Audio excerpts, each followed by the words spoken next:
Racist cop slaps waitress who broke her arm. Unaware the governor was watching, Emily pushed open the door of the diner just as the morning sun began to peek over the rooftops of the small town. The bell above the door jingled softly, welcoming her into the familiar scent of fresh coffee and warm bread. For most people, the diner was just a place to grab breakfast before heading to work, but for Emily, it was the place that kept her life together. She had been working there for years, smiling at strangers, remembering regulars' orders, and moving quickly between tables. But now, things were harder. Her right arm was wrapped in a cast, the result of a fall she had suffered only weeks earlier. The injury slowed her down, and every movement reminded her that life was not as easy as it once had been. She greeted her co-workers with a small smile, determined not to let the pain show on her face. Emily had always been that way. No matter how heavy her burdens, she kept her chin up. At only 24, she had already lived through more challenges than some faced in a lifetime.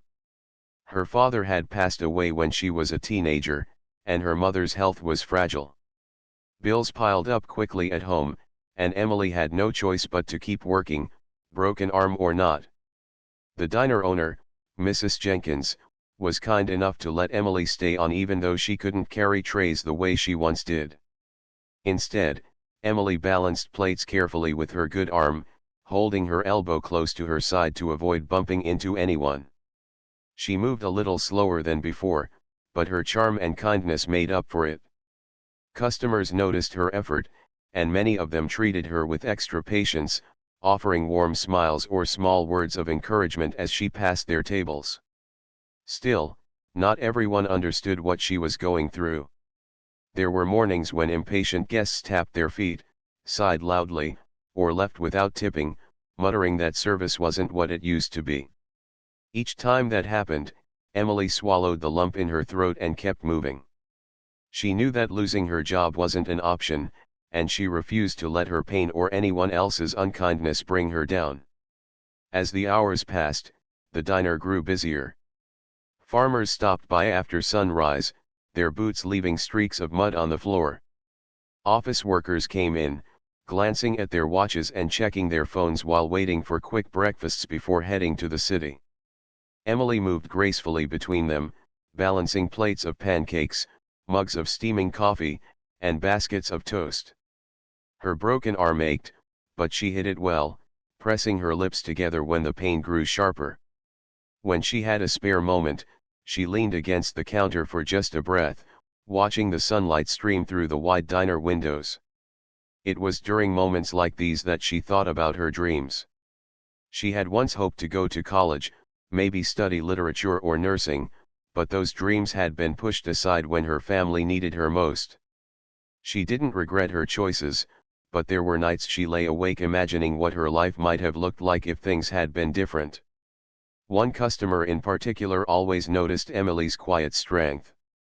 An older man named Mr. Thompson, who came in almost every morning for black coffee and oatmeal, often asked how she was doing.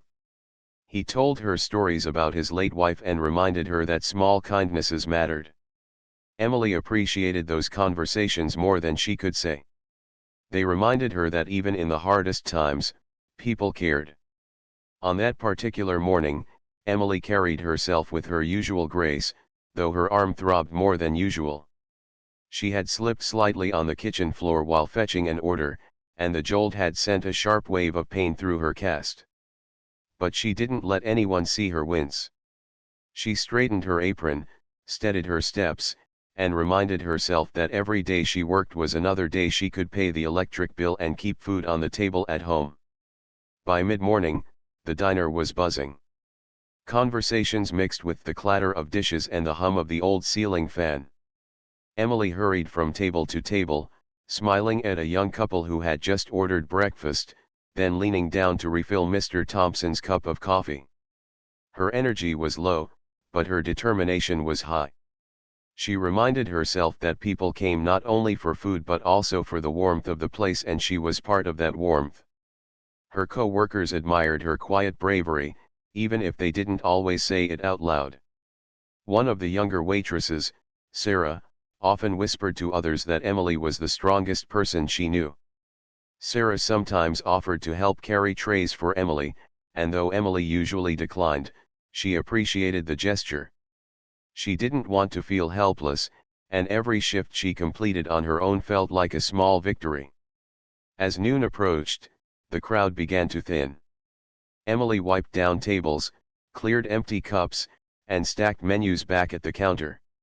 She was tired, her arm heavy from the strain of the morning, but she told herself she could make it through the rest of the day.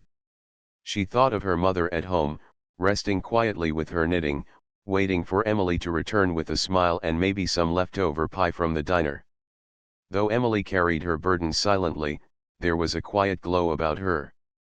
She didn't complain, didn't snap at anyone, and never let bitterness settle in her heart. People who knew her well often said she was like a candle in a dark room, always giving light even as she burned down. She didn't realize how many people admired her strength from afar. That day, as the clock ticked toward the afternoon rush, Emily straightened her apron once more and prepared herself for whatever else the day might bring. She had no way of knowing that the hours ahead would test her spirit in ways she had never faced before. For now, all she could do was smile at the next customer who walked through the door, even though her arm ached and her body longed for rest. Her story was about to take a sharp turn, but Emily was ready in her own quiet, unshakable way. The noon sun hung high above the little town as the diner settled into its familiar rhythm.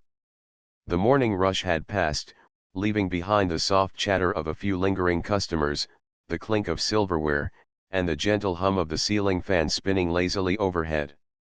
Emily moved carefully between tables, balancing plates with her good arm and keeping her tired smile steady. Her broken arm still ached, but she had taught herself to ignore the constant discomfort. To the outside world, she looked calm and graceful, though inside she fought against the weariness that seemed to grow heavier with each passing day. She thought it might be a quiet afternoon, the kind of shift where she could catch her breath and take things a little slower. But peace has a way of disappearing when one least expects it. The small bell over the diner's door rang suddenly, sharp and clear, pulling Emily's attention toward the entrance. A tall man in uniform stepped inside. His boots tapped loudly against the floor as he walked with heavy confidence, as if the place belonged to him.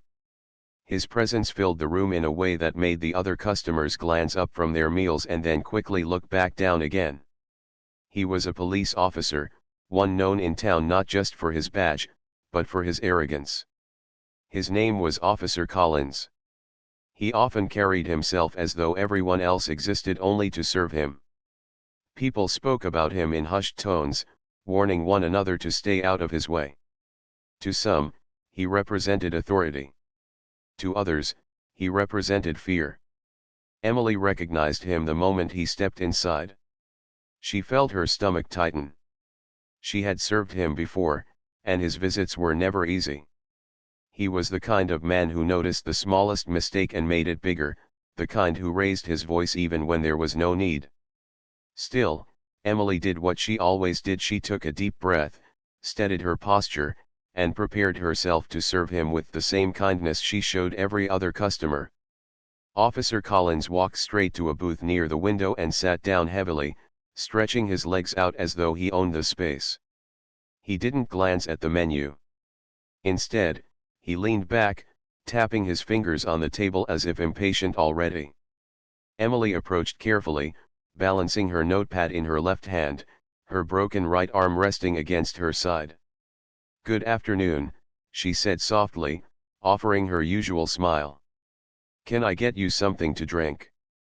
He looked her over, his eyes flicking to the cast on her arm. A smirk pulled at the corner of his lips, but he said nothing about it. "Coffee," he replied shortly, his tone clipped, as though even speaking the word was a burden. Emily nodded and hurried back to the counter. She poured the coffee carefully, the steam rising in gentle curls, and carried it back to his table. As she set the cup down, her hand trembled slightly from the strain of holding the pot. The cup rattled against the saucer, and a few drops spilled over the rim. Collins narrowed his eyes. "Careful," he said coldly. If you can't even serve coffee right, maybe you shouldn't be working. Emily felt heat rise in her cheeks, but she didn't argue. She wiped the spill quickly with a napkin and offered a quiet apology. She had learned long ago that answering back only made things worse. She turned to leave, but his voice stopped her. I'll have the steak. Medium rare. And make it quick.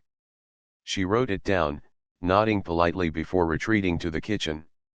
Inside, she let out the breath she had been holding. She knew this shift was about to become more difficult.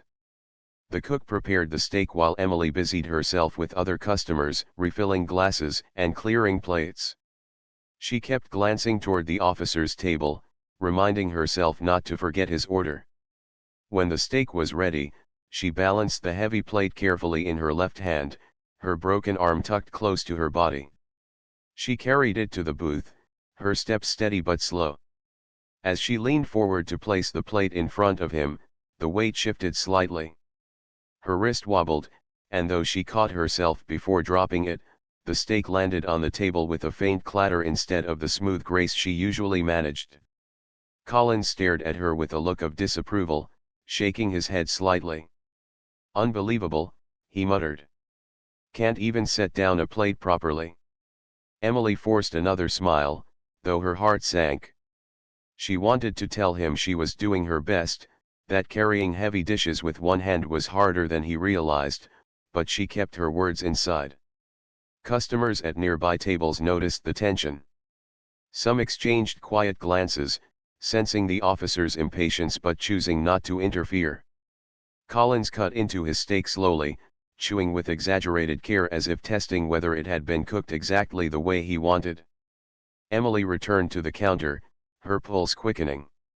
She hated feeling small, but she reminded herself that her shift would end eventually. All she needed to do was get through the next few hours. When she came back to refill his coffee, Collins leaned back in his seat and spoke louder than necessary. You know, service in this place used to be better, he said, glancing around as though inviting others to agree. Now it seems like they'll hire anyone, even if they can't do the job right. Emily felt every word like a weight pressing down on her shoulders. She wanted to disappear, but she kept her composure. She poured the coffee carefully, avoiding another spill, and walked away as quickly as she could. At the counter, Sarah, the younger waitress, whispered to her. Don't let him get to you. Everyone knows how he is. Emily nodded, grateful for the support, but the knot in her stomach didn't loosen. She had faced rudeness before, but something about the officer's presence unsettled her more than usual. His sharp tone, the way he seemed to enjoy pointing out her mistakes, it felt heavier, sharper, and harder to shake off. The afternoon sun shifted, sending golden light through the diner windows. Customers came and went, leaving behind the smell of fresh pie and coffee. Through it all, Officer Collins remained in his booth, finishing his meal slowly, as if he had all the time in the world. Emily continued her work with quiet determination, though every step near his table made her tense. The air in the diner grew thick with an unspoken discomfort. Customers who noticed the exchanges whispered quietly, while others kept their eyes down. Emily carried on, unaware that among the patrons in the far corner sat a man observing quietly.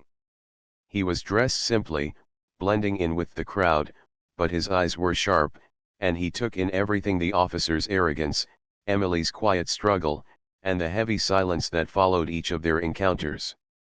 Emily, focused on her tasks, did not yet realize that this man would soon change everything. For now, she simply wiped down tables, refilled glasses, and forced her tired smile, unaware that the tension building around her was only the beginning of a storm waiting to break. The clock on the diner wall ticked softly, its steady rhythm mixing with the hum of quiet conversations. Afternoon sunlight stretched across the checkered floor, creating long golden stripes between the tables. Emily moved from one booth to another, her smile still in place though her energy was fading. She had been working for hours, and the weight of her broken arm pressed on her like a shadow she couldn't escape. At the corner booth near the window, Officer Collins continued his slow meal. He lingered longer than most customers, his presence heavy in the small space. Every time Emily passed his table, she could feel his eyes on her, sharp and critical, waiting for another mistake. Other diners noticed, though no one said anything. A few cast sympathetic looks toward Emily, but in the presence of a man with a badge, silence often felt safer. Emily balanced a tray of empty dishes with her left hand, walking carefully toward the counter. As she passed Collins's booth, the tray shifted slightly, and a fork slid across one of the plates with a clink. It was a small sound, barely noticeable, but Collins's head turned immediately. "You really should learn how to carry things properly," he remarked, his voice loud enough for nearby tables to hear. "One hand or not, it's not that complicated." Emily felt her cheeks warm, but she didn't respond. She placed the tray on the counter, gave Sarah a small smile to show she was fine, and returned to the floor. She told herself she could handle this, just as she had handled so many other difficult days. But Collins wasn't finished. He called her over again, his tone sharp. "Miss, this steak isn't cooked right," he said, pushing his plate toward her. Emily leaned down to look, careful not to let her cast bump the edge of the table. The steak looked exactly the way he had ordered it, but she kept her voice gentle. "I'm sorry if it isn't to your liking. Would you like me to take it back to the kitchen?" He leaned back, folding his arms across his chest. "What I'd like is for someone around here to know how to do their job." The words cut deeper than Emily wanted to admit. She nodded quickly, picked up the plate, and carried it to the kitchen. Inside, the cook looked puzzled. "This is exactly how he asked for it," he muttered. Emily only nodded. She didn't want to argue. She simply asked him to warm the plate a little longer, hoping it would satisfy the officer. When she returned with the meal, she set it down carefully, her hand trembling from the strain of carrying the heavy dish with one arm. Collins gave her a long look, as if studying her every move. Then, without warning, he leaned forward and spoke in a voice that carried through the diner. "You know, it's bad enough that you're slow," he said coldly. "But if you can't even serve food right, maybe you should quit. People like you drag everything down." The diner grew still. The sound of forks against plates faded. A mother with two children at a nearby table quickly lowered her eyes, while Mr. Thompson, sitting at his usual booth, shifted uncomfortably. Everyone heard the officer's words, but no one spoke. Emily's heart pounded in her chest. She wanted to defend herself, to explain that she was doing the best she could with a broken arm, but the words stayed trapped in her throat. She had learned long ago that standing up to people like him only brought more trouble. So she lowered her gaze, whispered, "I'll do better," and turned to walk away. It was then that Collins's temper flared. He slammed his hand against the table, making the silverware jump, and his voice rang out. "Better isn't enough. You're pathetic." Before Emily could step back, he reached out and struck her across the cheek with the back of his hand. The sound was sharp and sudden, echoing through the diner. Gasps rose from the tables, chairs scraped against the floor as people shifted in shock, and the room froze in stunned silence. Emily staggered, her knees almost giving way beneath her. Her cast arm instinctively pressed against her body, the pain of the jolt running through her entire side. For a moment, the world around her blurred. She felt heat on her face where the officer had struck her, and her chest tightened with humiliation. Tears filled her eyes, though she blinked them back quickly. She would not cry in front of him, she told herself. Not now. The silence in the diner was suffocating. Everyone had seen it. Customers sat frozen, unsure what to do. Sarah stood at the counter, her face pale, her hand gripping the edge so tightly her knuckles turned white. Mr. Thompson pushed himself up slowly from his booth, anger flashing in his tired eyes. But before anyone could speak, A calm yet powerful voice broke the silence. That will be enough. Every head in the diner turned toward the corner table. The man who had been sitting quietly all this time rose to his feet. He wasn't dressed in a suit or anything that drew attention, just a plain button-down shirt and slacks. But there was something in the way he carried himself, something steady and commanding. Collins blinked, caught off guard by the interruption. "And who exactly do you think you are?" he demanded. The man reached into his pocket, pulled out a leather wallet, and flipped it open, revealing a gold seal. His voice was clear, steady, and filled with authority. "I am Governor Hayes," he said firmly. "And I have seen everything." The diner erupted in whispers.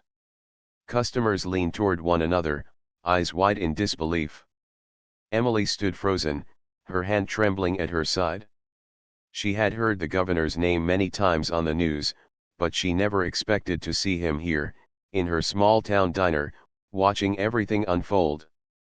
Collins's face shifted, his arrogance faltering for the first time that day. He opened his mouth as if to speak, then closed it again. The weight of the governor's gaze bore down on him like a stone.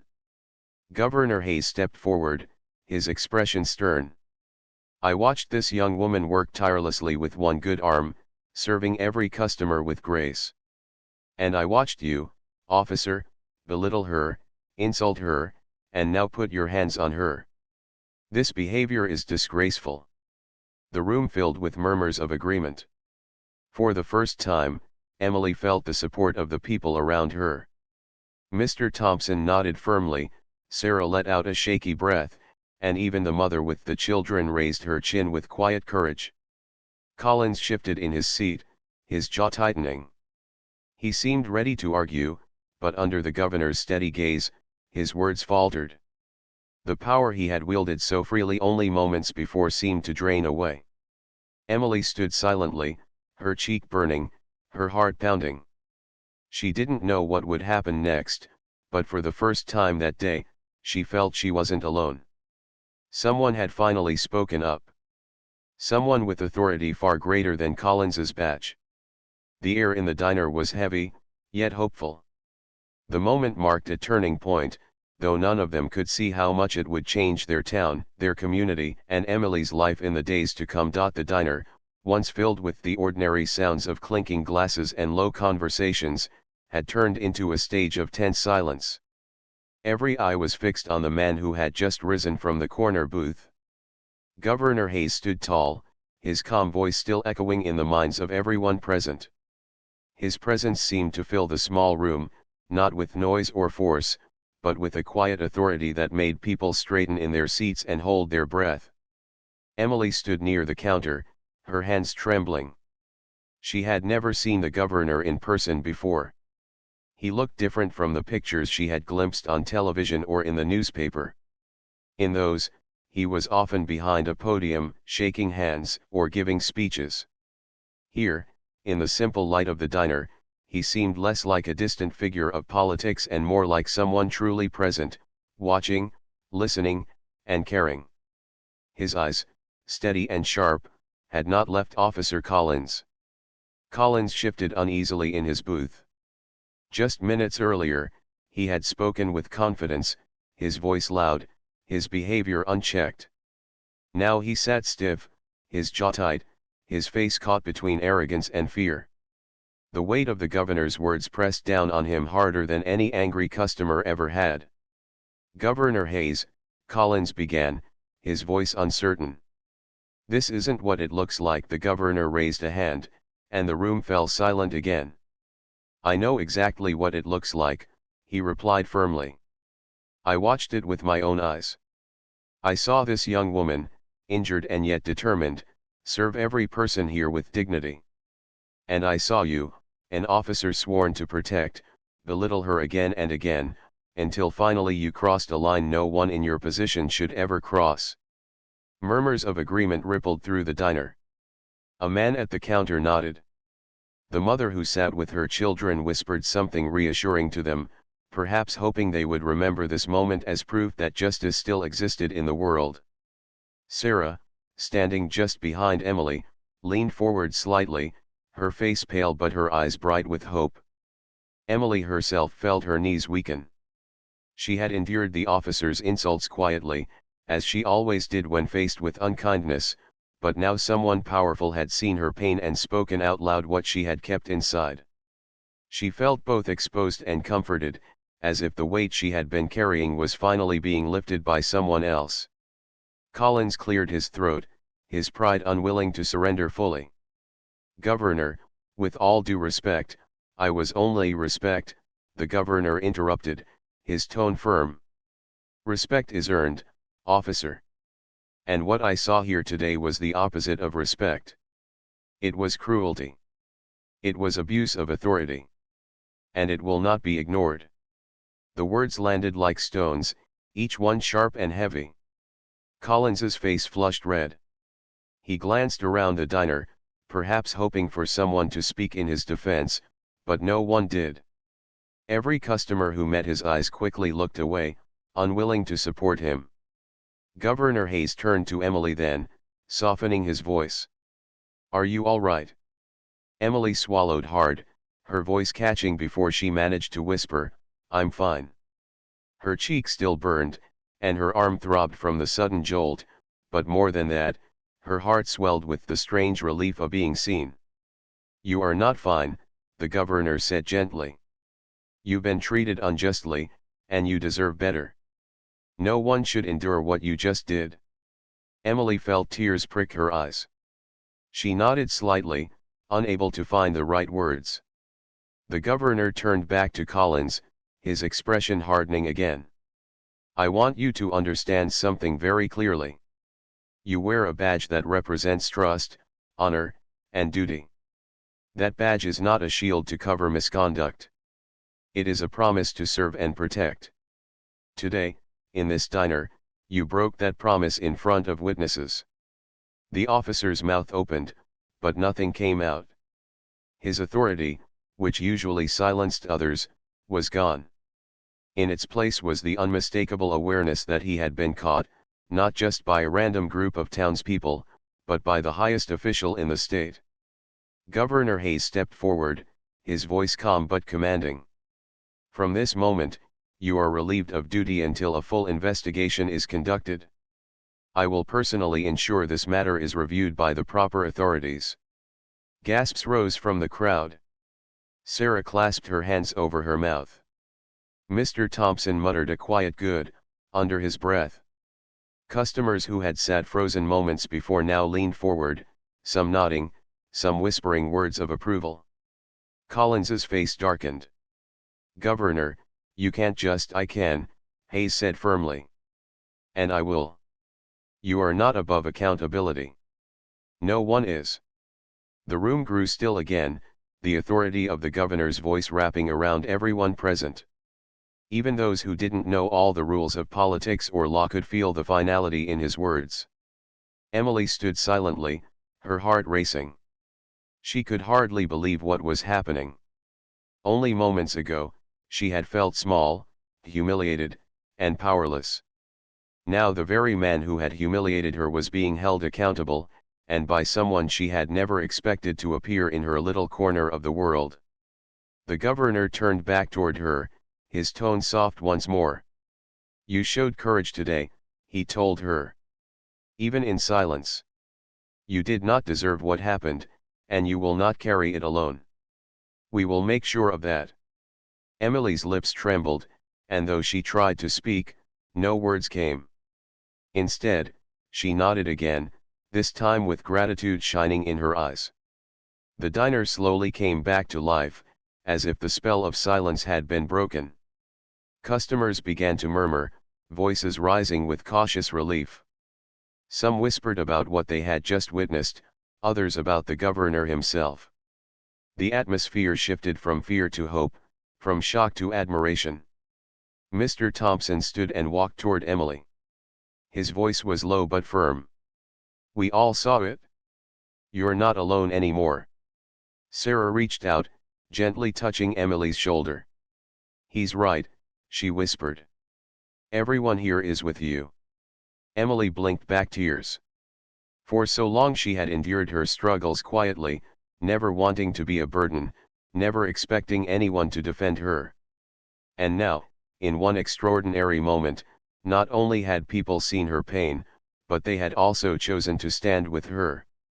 Governor Hayes remained steady, his gaze still on Collins, who now looked smaller than he ever had.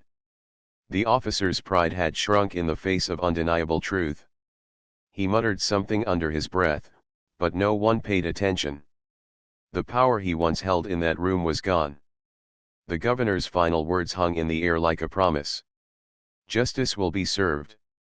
Not just for today, but for every day that people like you, officer, believe they can act without consequence. That ends now. With that, he stepped back, allowing the weight of his words to settle. The diner was no longer just a place where meals were served.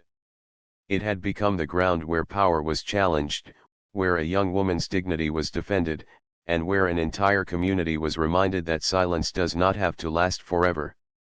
Emily stood quietly in the midst of it all, her cheek still burning, her arm still aching, but her spirit lighter than it had been in a long time. For the first time, she believed that maybe things could change. The diner returned to a slow rhythm after the storm of the afternoon, but it wasn't the same rhythm as before. Something had shifted. The customers spoke in low voices, some still glancing at the governor as if they could hardly believe what had just happened. Others whispered to one another, shaking their heads at the officer who now sat silently in the booth, his pride broken. Emily leaned against the counter for support, her heart still beating fast. The sting on her cheek had faded slightly, but the memory of what happened clung to her like a shadow. She didn't know what would come next, but for the first time, she wasn't afraid of what tomorrow might bring. Someone had stood up for her, and not just anyone, the governor himself. Governor Hayes walked slowly across the diner until he stood beside her. His presence, though calm, seemed to steady her trembling hands. "You've shown great strength today," he said quietly. "This isn't the end, it's the beginning of something better." Emily nodded, her throat tight. "Thank you," she whispered, her voice barely audible. The governor placed a reassuring hand on her shoulder, then turned to address the room. "What happened here will not be hidden or forgotten. Each of you is a witness, and together, your voices matter. This is how change begins." A murmur of agreement rose among the customers. Mr. Thompson, his voice steady, spoke up, "We'll stand by her. We all saw it." Sarah, standing close beside Emily, nodded quickly. "She's not alone anymore." The governor gave a small smile, then motioned for one of his aides, who had quietly entered the diner after receiving a call. The aide carried a small notepad and began speaking with customers, taking down their names and statements. For once, the people in the diner didn't hesitate to speak. They described what they had seen, their words strong and certain. It was as if they all understood the importance of standing together. Collins sat stiffly in his booth, his face pale and his eyes fixed on the table. The confidence he had carried when he walked into the diner was gone. He looked smaller now, not because of his size, but because the power he had misused no longer protected him. The governor turned to him one final time. "You will answer for your actions," he said simply. "And you will learn that authority is not a weapon." Collins said nothing. When the governor finally left the diner, accompanied by his aide, the room let out a collective sigh of relief. Customers began to talk more freely, voices rising with energy. Some congratulated Emily for her bravery, while others simply offered kind smiles. The weight of silence had been lifted, replaced with something stronger: unity.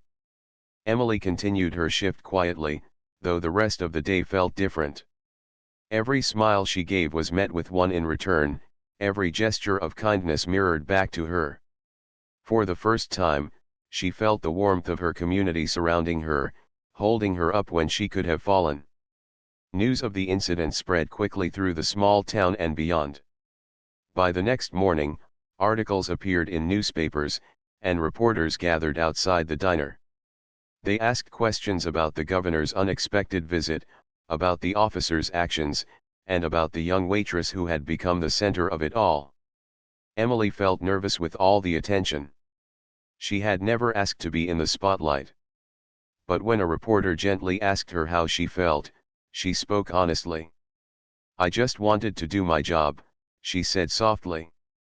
"I didn't expect anyone to notice. I didn't expect anyone to care. But I'm grateful that someone finally did." Her words touched many hearts. Letters of support began arriving at the diner, some from nearby towns, others from far away. Strangers wrote about how her quiet strength had inspired them. Some shared their own stories of being mistreated and staying silent. They told her that seeing her finally defended gave them hope. Meanwhile, Officer Collins faced the investigation ordered by the governor. He was suspended from duty, his badge taken until the review was complete. For once, his actions had consequences he could not escape. People who had once stayed quiet about his arrogance began to speak, sharing stories of his harsh words and unfair behavior. The truth, long hidden, began to surface. Emily watched all of this unfold with a mix of emotions. She had never wanted revenge, only respect. She didn't enjoy seeing another person fall, but she knew it was necessary. What had happened to her was not just about one slap or one insult. It was about the belief that some people could misuse power without consequence. Now, that belief was being challenged.